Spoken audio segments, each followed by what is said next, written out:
You may have heard people talking about the golden age of Minecraft before, but did Minecraft really have a golden age? And if so, what are the other eras or ages of the game? Today we're going to find the answer to these questions. Kind of, because obviously there's not like an actual official like age list for Minecraft. So it's kind of just up to like each person's interpretation. And so for this video, I'm just giving forth my own perspective, how I would divide the versions up into different ages.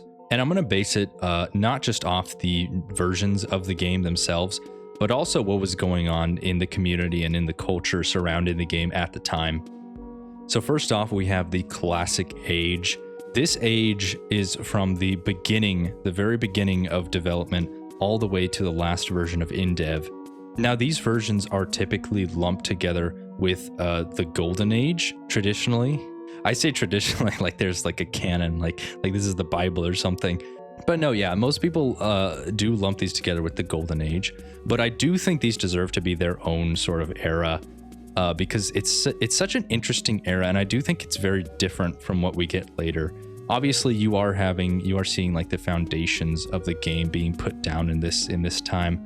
You know, it's a block game. You can place blocks, you can destroy blocks. There's cobblestone, there's grass, there's trees, there's water. But there's also a lot of weird like experimental stuff being thrown around. There's like the different world types, like the hell world and stuff, and the floating islands. There were gears at one point that were supposed to be in the game. It's kind of like proto redstone. Sponges were added and then removed. Like the player models hopping around. I think this was just like testing for mobs. I don't think this was actually supposed to be in the game. But then you have even weirder is the Ranas in certain versions of in-dev walking around.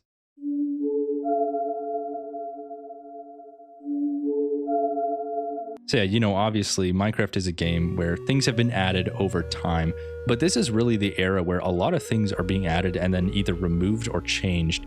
But you do have some staples too, like crafting, food and health mechanics, and also farming being added in these versions.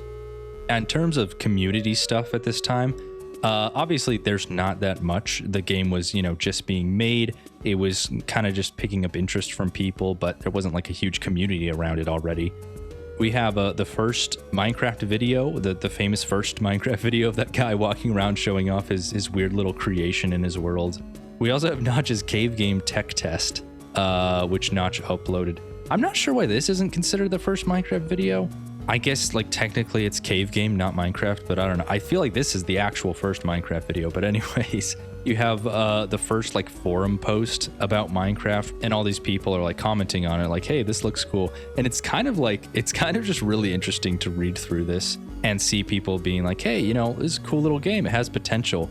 Obviously, they don't realize at all that this is going to be like the best-selling video game of all time later on. Like it's really interesting. It's genuinely a piece of history. But after in-dev, we move on to the Golden Age. These are the greatest versions of Minecraft of all time. These are the versions that turn boys into men. There is no bloat. The game runs perfectly all the time. The color palette is exquisite. These are the versions played by gods and kings. All right, no, I'm just kidding. I do really like these versions, though. It's called the Golden Age for a reason. There are a lot of fans of these older versions. Now, I'm going to consider the Golden Age going from InfDev, the beginning of InfDev, all the way to Beta 1.7.3.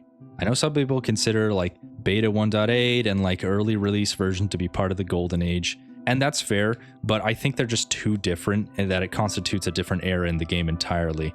Golden Age versions have a colorful world. They have simple survival mechanics. There is no sprinting. There is no hunger. You just eat the food to get the health.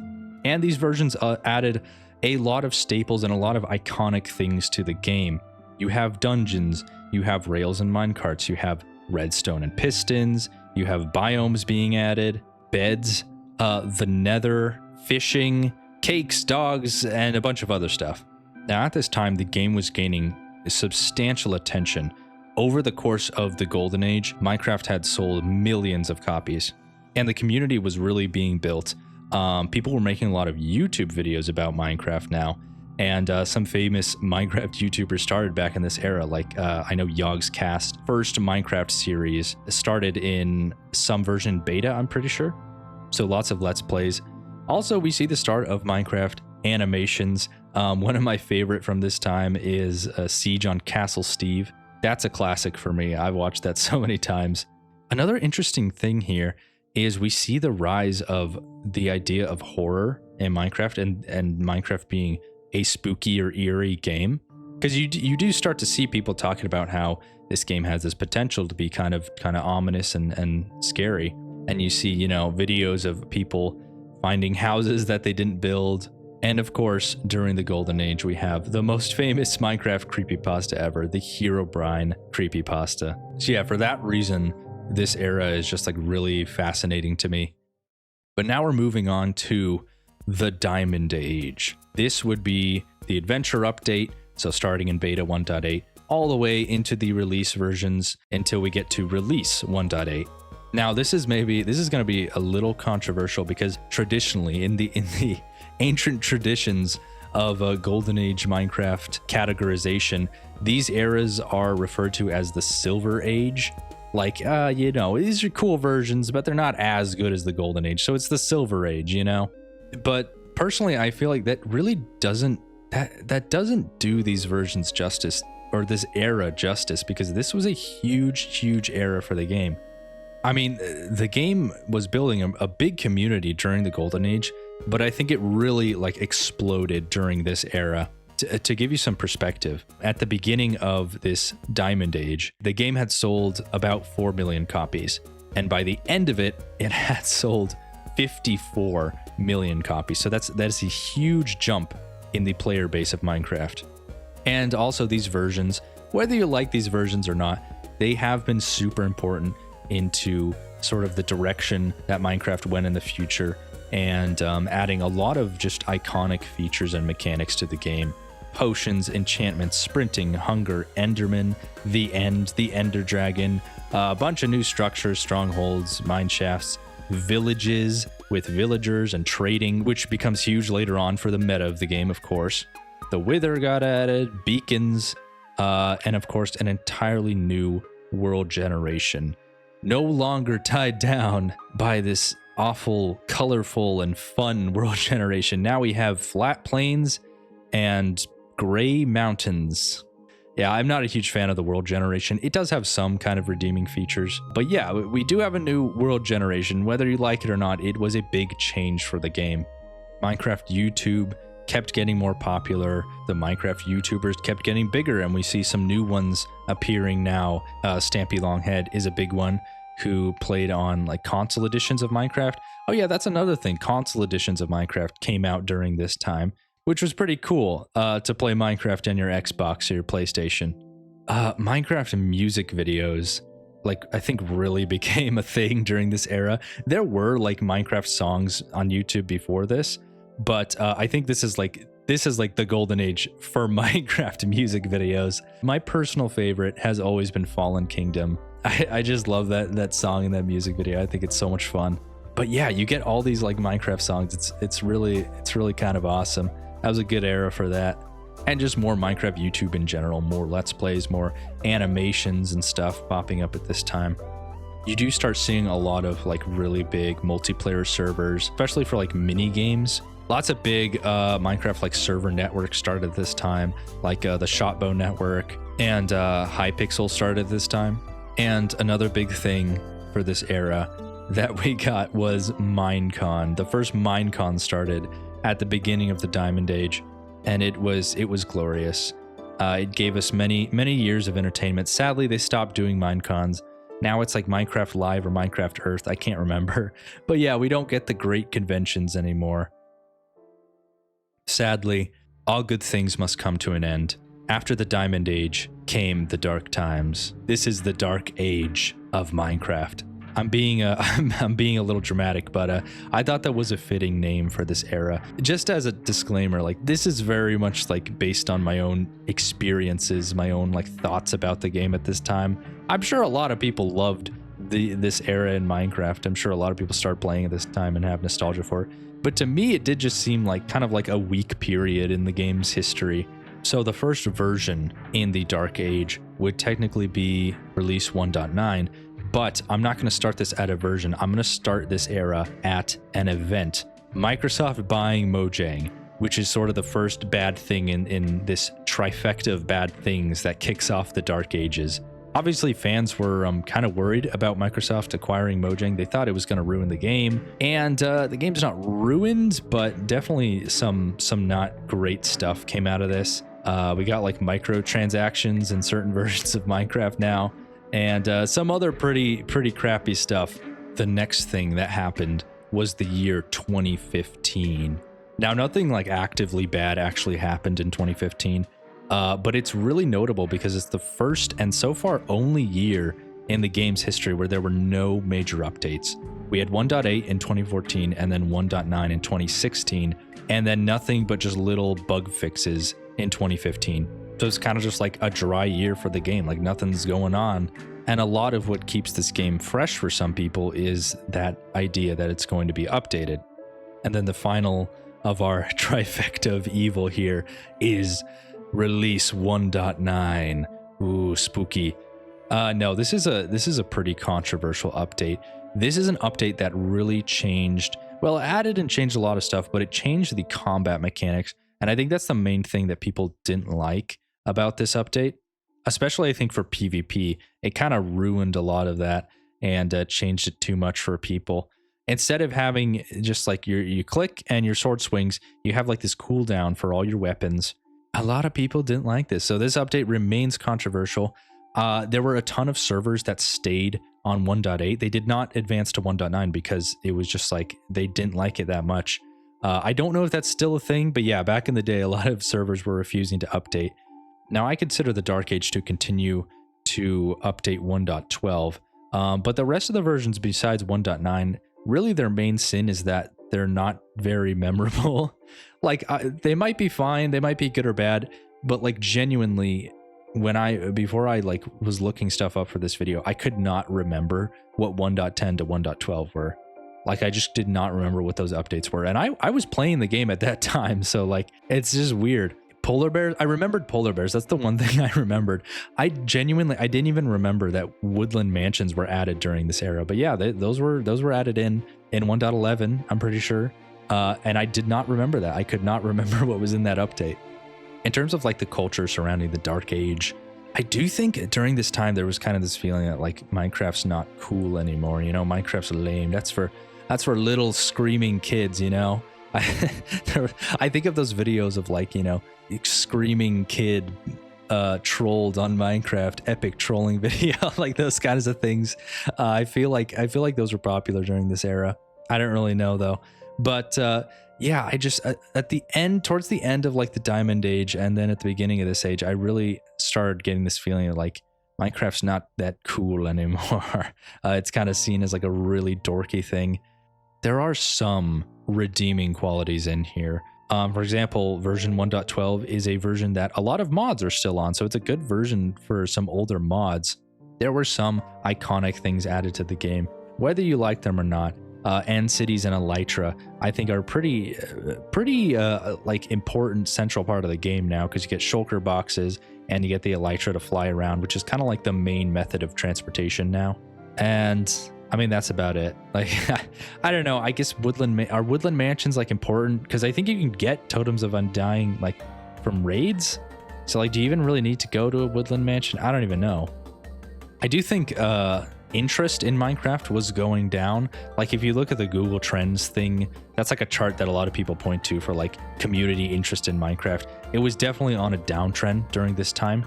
At the same time, if you look at the sales numbers for Minecraft, it's been pretty steady for a while, and I don't see it like flatlining during this era. So maybe the community was less active, but I think the game was doing fine. But next we move on to a pretty cool era, which is the Renaissance. Yeah, this was an era of sort of just like revival of interest in Minecraft. It started to become like actually like popular and kind of cool again to play Minecraft. There were a lot of YouTubers playing the game again, some big ones coming back to Minecraft, and Mojang was releasing some pretty big changes in their updates during this time.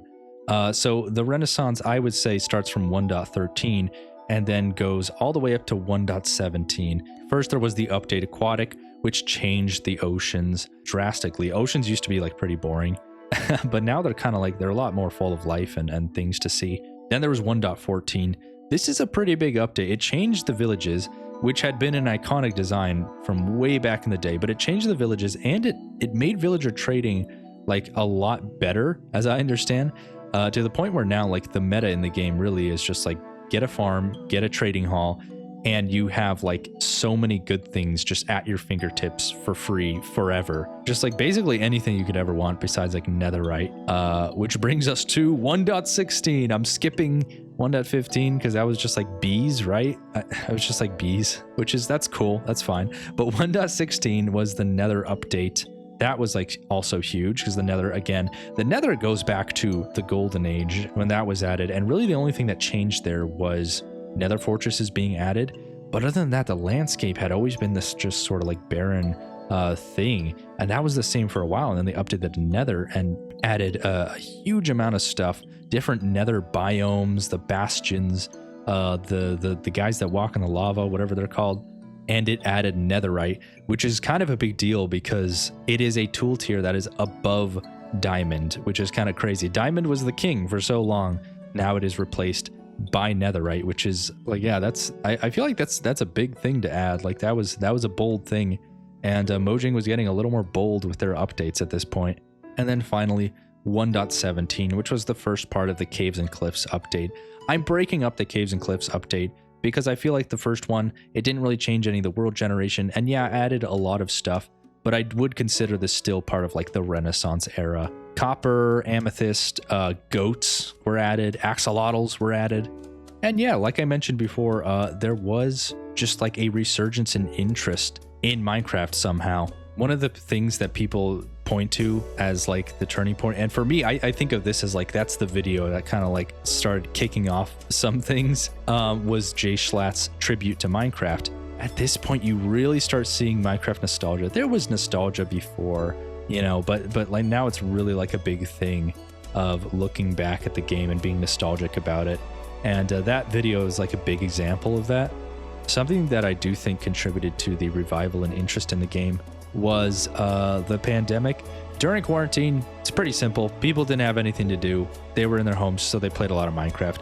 I think that did contribute to some revival of interest in the game during that time period. And now we come to our last era, the modern era, which starts at version 1.18 and goes to where we are today.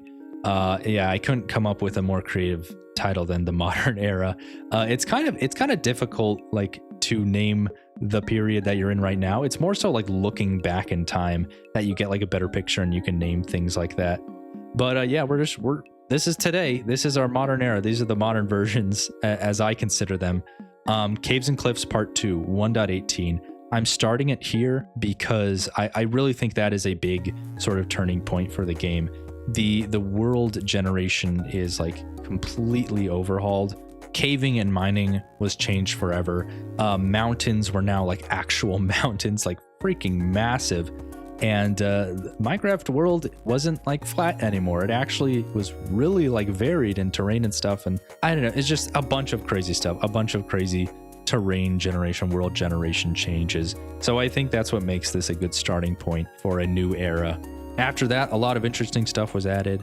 The Warden, ancient cities, frogs, trial chambers, camels, bunch of other stuff.